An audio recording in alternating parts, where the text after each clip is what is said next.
January 10th, 2025. I'm Paul Edelman, Chief Investment Strategist for North America at Russell Investments. And there's three things I wanted to talk about this week.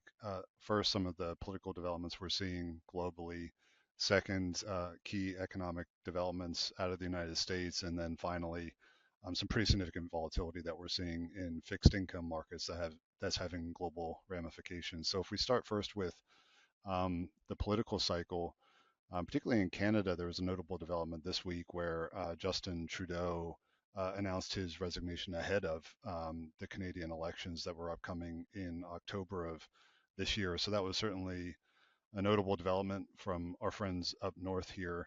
And I think on that regard, there's a really nice post from my friend and colleague Bei-Chan Lin this week on LinkedIn that kind of walks through the developments out of Canada, but also had a really nice reminder around the importance of sticking to the plan around times like this, flagging similar turmoil in Canada in the early 90s, where equity markets from a Canadian perspective actually grinded higher through the period. So I thought that was an interesting piece for those that are interested in what happened in Canada this week.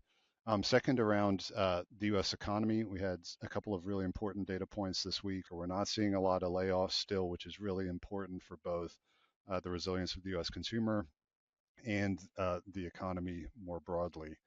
And then second, from an economic perspective, we got the purchasing manager indices globally for the month of December. That's usually the first activity read we have on the health of the global cycle. And I think the numbers there continue to look pretty encouraging, indicative of a global economy that's continuing to chug along here, with important differentiation under the surface. Growth being led by the services sector and being led by the United States, which has really been at the forefront of the global business cycle for the better part of the last 1 to 2 years. Finally, from a financial market perspective, I think a lot of the focus this week has been around the significant volatility that we're seeing in fixed income markets, which is starting to pressure other asset classes globally.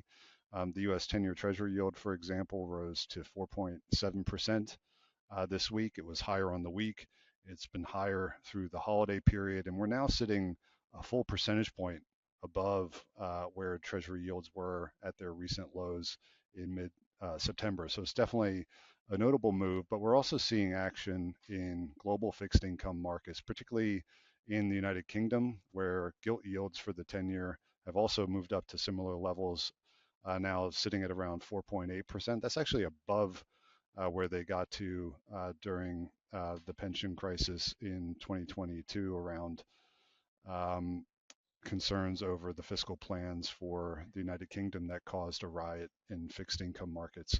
I think there as well, there's been a really nice report from our fiduciary management colleagues in the United Kingdom walking through how they're seeing increasing resilience in the pension schemes of the UK now as contrast to where they were a couple of years ago. That's a good resource.